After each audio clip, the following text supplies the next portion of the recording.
ಕಿರುತೆರೆ ನಟಿ ವೈಷ್ಣವಿ ಗೌಡ ನಿಶ್ಚಿತಾರ್ಥ ತುಂಬಾ ಅದ್ಧೂರಿಯಾಗಿ ನೆರವೇರಿದೆ. ಇದೀಗ ಮದುವೆ ದಿನಾಂಕವನ್ನು ನಿಗದಿ ಮಾಡಲು ಅವರ ಕುಟುಂಬ ಚಿಂತನೆ ನಡೆಸಿದೆ. ಮದುವೆ ಇನ್ನಷ್ಟು ಅದ್ಧೂರಿಯಾಗಲಿದೆ ಎಂದು ವೈಷ್ಣವಿ ಗೌಡ ಹಾಗೂ ಅವರ ತಾಯಿ ಭಾನು ರವಿಕುಮಾರ್ ಹೇಳಿಕೊಂಡಿದ್ದಾರೆ. ಸಂಗೀತ, ನೃತ್ಯ, ರುಚಿ ರುಚಿಯಾದ ಅಡುಗೆ, ಫನ್ ಎಲ್ಲವೂ ಇರಲಿದೆ ಅಂತೆ. ಇದೆಲ್ಲರ ನಡುವೆ ವೈಷ್ಣವಿ ಗೌಡ ಮೊದಲ ಹುಡುಗ ಪ್ರತ್ಯಕ್ಷ ಆಗಿದ್ದಾರೆ.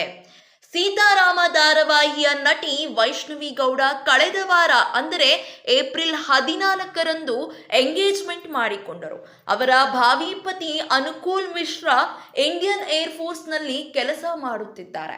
ಜೊತೆಗೆ ವೈಷ್ಣವಿ ಅತ್ತೆ ಕೂಡ ಸರ್ಕಾರಿ ಕೆಲಸದಲ್ಲಿ ಇರುವುದರಿಂದ ಮದುವೆ ತುಂಬಾ ಗ್ರ್ಯಾಂಡ್ ಆಗಿ ಮಾಡಲು ತಯಾರಿ ನಡೆಸಿದ್ದಾರೆ. ಇನ್ನು ವೈಷ್ಣವಿ ತಂದೆ ತಾಯಿಯ ಕನಸು ಕೂಡ ಇದೇ ಆಗಿದೆ. ಹೀಗಾಗಿ 5ರಿಂದ 6 ದಿನಗಳ ಕಾಲ ಮದುವೆ ನೆರವೇರಬಹುದು ಅನ್ನೋದನ್ನ ನಿರೀಕ್ಷಿಸಲಾಗಿದೆ. ಇದೆಲ್ಲರ ಬೆನ್ನಲ್ಲೇ ಈಗ ದಿಢೀರ್ ಅಂತ ವೈಷ್ಣವಿ ಅವರನ್ನು ಮೊದಲು ಮೆಚ್ಚಿಕೊಂಡಿದ್ದ ಹುಡುಗ ವಿದ್ಯಾಭರಣ್ ಪ್ರತ್ಯಕ್ಷ ಆಗಿದ್ದಾನೆ. ವೈಷ್ಣವಿ ಗೌಡ ಪ್ರಸ್ತುತ ತುಂಬಾ ಜವಾಬ್ದಾರಿಯುತ ಹುಡುಗನನ್ನು ಮದುವೆಯಾಗುತ್ತಿದ್ದಾರೆ. ಅವರು ಬಯಸಿದಂತೆಯೇ ಗೌರವ ಇರುವ ಒಳ್ಳೆಯ ವ್ಯಕ್ತಿತ್ವ ಇರುವಂತಹ ಹುಡುಗನನ್ನು ಮದುವೆ ಮಾಡಿಕೊಳ್ಳುತ್ತಿದ್ದಾರೆ.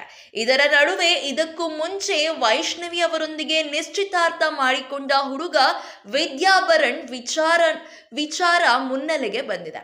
ವಿದ್ಯಾಭರಣ್ ಈಗ ಎಲ್ಲಿದ್ದಾರೆ, ಏನ್ ಮಾಡ್ತಿದ್ದಾರೆ, ಅವರ ಕತೆ ಏನಾಯ್ತು, ವೈಷ್ಣವಿ ಮದುವೆ ಬಗ್ಗೆ ಅವರ ಪ್ರತಿಕ್ರಿಯೆ ಏನು ಅನ್ನೋದು ಇದೀಗ ಚರ್ಚೆಯ ವಿಷಯವಾಗಿದೆ. ಯಾವಾಗಲೂ ಪ್ರೀತಿ ಅಂತ ಬಂದಾಗ ಹುಡುಗಿಯರಿಗೆ ಹುಡುಗರಿಂದ ಮೋಸ ಆಯ್ತು ಅನ್ನೋ ಕಾಲ ಇತ್ತು. ಆದರೀಗ ಹುಡುಗಿಯರಿಂದ ಹುಡುಗರಿಗೆ ಮೋಸ ಆಯ್ತು ಅನ್ನೋ ಕಾಲ ಶುರುವಾಗಿದೆ. ಹುಡುಗಿಯರು ಮದುವೆಯಾಗಿ ಹೋಗ್ತಾರೆ, ಆದರೆ ಹುಡುಗರು ಪ್ರೀತಿಯನ್ನು ನೆನಪಿಸಿಕೊಂಡು ನೋವಿನಲ್ಲಿ ಕಾಲ ಕಳೆಯುತ್ತಾರೆ. ಹುಡುಗಿಯರು ಒಂದು ಸಂಬಂಧವನ್ನು ತುಂಬಾ ಸುಲಭವಾಗಿ ಒಪ್ಪಿಕೊಳ್ಳುತ್ತಾರೆ, ಆದರೆ ಹುಡುಗರು ಅಷ್ಟೊಂದು ಸುಲಭವಾಗಿ ಒಪ್ಪಿಕೊಳ್ಳುವುದಿಲ್ಲ, ಮರೆಯುವುದಿಲ್ಲ ಎನ್ನುವ ಚರ್ಚೆಗಳು ಸಾಮಾಜಿಕ ಜಾಲತಾಣದಲ್ಲಿ ಹರಿದಾಡುತ್ತಿವೆ. ವಿದ್ಯಾಭರಣ್ ವೈಷ್ಣವಿ ಗೌಡ ಅವರೊಂದಿಗೆ ಮೊದಲು ನಿಶ್ಚಿತಾರ್ಥ ಮಾಡಿಕೊಂಡ ಹುಡುಗ.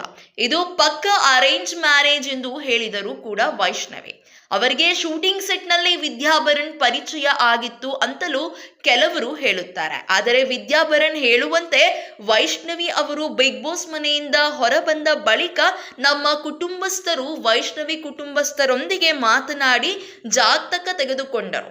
ಮೊದಲು ನಮ್ಮ ಕುಟುಂಬದವರು ವೈಷ್ಣವಿ ಅವರನ್ನು ಕೇಳಿದರು ಎಂದು ಹೇಳಿದ್ದರು. ಇಲ್ಲಿ ಮತ್ತೊಂದು ವಿಚಾರ ಅಂದರೆ ವಿದ್ಯಾಭರಣ್ ಹಾಗೂ ವೈಷ್ಣವಿ ಗೌಡ ಅವರ ಜಾತಕ ಕೂಡಿ ಬಂದಿತ್ತು.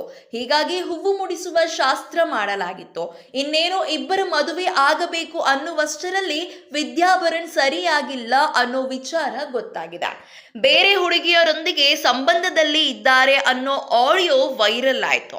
ಈ ಬೆಳವಣಿಗೆಗಳ ನಂತರ ವೈಷ್ಣವಿ ಇನ್ಸ್ಟಾಗ್ರಾಮ್ನಲ್ಲಿ ಇಲ್ಲಿಗೆ ನಾನು ಈ ಸಂಬಂಧವನ್ನು ಕೈ ಬಿಡುತ್ತಿದ್ದೇನೆ, ನನಗೂ ಈ ವ್ಯಕ್ತಿಗೂ ಸಂಬಂಧ ಇಲ್ಲ ಎಂದು ಪೋಸ್ಟ್ ಹಾಕಿ. ಈ ಘಟನೆಯಿಂದ ವೈಷ್ಣವಿ ತುಂಬಾ ಬೇಸರಗೊಂಡಿದ್ದರು. ಈ ಬೇಸರದಿಂದ ಹೊರಗಡೆ ಬರಲು ವೈಷ್ಣವಿ ಮತ್ತೆ ಧಾರಾವಾಹಿ ಮಾಡಲು ಶುರು ಮಾಡಿದರು. ಸೀತಾರಾಮ ಸೀರಿಯಲ್ ಮಾಡುವ ಮೂಲಕ ತಮ್ಮ ಹಳೆಯ ನೆನಪುಗಳನ್ನು ಮರೆಯಲು ಆರಂಭಿಸಿದರು. ಇದಾದ ನಂತರ ಕಳೆದ ವಾರ ಅನುಕೂಲ್ ಮಿಶ್ರಾ ಅವರೊಂದಿಗೆ ಎಂಗೇಜ್ಮೆಂಟ್ ಮಾಡಿಕೊಂಡರು. ಯಾರಿಗೂ ಗೊತ್ತಾಗದಂತೆ ವೈಷ್ಣವಿ ನಿಶ್ಚಿತಾರ್ಥ ಮಾಡಿಕೊಂಡಿದ್ದಾರೆ ಅನ್ನೋ ಸುದ್ದಿಗಳು ಸಾಮಾಜಿಕ ಜಾಲತಾಣದಲ್ಲಿ ಹರಿದಾಡತೊಡಗಿವೆ. ಜೊತೆಗೆ ವಿದ್ಯಾಭರಣ್ ವೈಷ್ಣವಿ ಗೌಡ ಅವರ ಹಳೆಯ ಫೋಟೋ, ಹಳೆಯ ವಿಡಿಯೋಗಳು ಈಗ ಮತ್ತೆ ಮುನ್ನೆಲೆಗೆ ಬರುತ್ತಿವೆ. ಮೊದಲು ಫಿಕ್ಸ್ ಆಗಿದ್ದ ವಿದ್ಯಾಭರಣ್ ಅವರ ಬಗ್ಗೆ ಜನ ಹುಡುಕಲು ಶುರು ಮಾಡಿದ್ದಾರೆ. ವಿದ್ಯಾಭರಣ್ ಕೆಲ ಸಿನಿಮಾದಲ್ಲಿ ನಟಿಸಿದ್ದರು ಅಂತ ಹೇಳಲಾಗಿತ್ತು, ಆದರೆ ಆ ಸಿನಿಮಾ ಏನಾಯ್ತು ಅನ್ನೋದು ಯಾರಿಗೂ ಗೊತ್ತಿಲ್ಲ. ಈ ಘಟನೆಯ ನಂತರ ಅವರು ಯಾವುದೇ ಸಿನಿಮಾವನ್ನು ಒಪ್ಪಿಕೊಂಡಿಲ್ಲ. ಘಟನೆ ನಂತರ ತುಂಬಾ ಸೈಲೆಂಟ್ ಆಗಿದ್ದಾರೆ ವಿದ್ಯಾಭರಣ್. ಅಲ್ಲದೆ ವಿದ್ಯಾಭರಣ್ ದೇವಸ್ಥಾನದ ಮೊರೆ ಹೋಗಿದ್ದಾರೆ. ಈ ಫೋಟೋಗಳು ಮಾತ್ರ ಸಾಮಾಜಿಕ ಜಾಲತಾಣದಲ್ಲಿ ಹರಿದಾಡುತ್ತಿವೆ. ಮದುವೆ ವಿಚಾರ ಬಂದಾಗ ಒಂದು ಹುಡುಗಿ ಹಾಗೂ ಹುಡುಗ ಇಬ್ಬರಿಗೂ ನೋವಾಗುತ್ತದೆ. ಹುಡುಗಿ ವಿಚಾರ ಬಂದಾಗ ಎಲ್ಲರೂ ಕೂಡ ಧ್ವನಿ ಎತ್ತುತ್ತಾರೆ. ಆದರೆ ಹುಡುಗನ ಜೀವನ ಅಂದರೆ ಯಾರು ಯಾಕೆ ಧ್ವನಿ ಎತ್ತುವುದಿಲ್ಲ ಅಂತ ಜನ ಪ್ರಶ್ನೆ ಮಾಡುತ್ತಿದ್ದಾರೆ. ಹುಡುಗಿಯರು ತುಂಬಾ ಬೇಗ ಎಲ್ಲವನ್ನು ಮರೆತು ಮದುವೆ ಮಾಡಿಕೊಳ್ಳುತ್ತಾರೆ, ಆದರೆ ಹುಡುಗ ಹಾಗಲ್ಲ ಎಂದು ಜನ ಮಾತನಾಡಲು ಶುರು ಮಾಡಿದ್ದಾರೆ. ಆದರೆ ಇಲ್ಲಿ ವೈಷ್ಣವಿ ಅವರದ್ದು ಏನೂ ತಪ್ಪಿಲ್ಲದೆ ಅವರು ತುಂಬಾ ನೋವನ್ನು ಅನುಭವಿಸಿದ್ದರು, ತುಂಬಾ ಬೇಸರ ಮಾಡಿಕೊಂಡಿದ್ದರು. ಇದೀಗ ಅವರ ಹೊಸ ಜೀವನ ಶುರುವಾಗಿದೆ. ಏನೇ ಆಗಲಿ ವೈಷ್ಣವಿ ಅವರ ಲೈಫ್ ಚೆನ್ನಾಗಿರಲಿ ಅನ್ನೋದನ್ನು ಎಲ್ಲರ ಆಶಯ. ಇದೇ ರೀತಿಯ ಸಿನಿ ಅಪ್ಡೇಟ್ಸ್ಗಾಗಿ ಈ ಕೂಡಲೇ ನಮ್ಮ ಚಾನೆಲ್ನ ಸಬ್ಸ್ಕ್ರೈಬ್ ಮಾಡಿ, ಹಾಗೆ ಪಕ್ಕದಲ್ಲಿ ಕಾಣುವಂತಹ ಬೆಲ್ ಐಕನ್ನ ಕ್ಲಿಕ್ ಮಾಡಿ.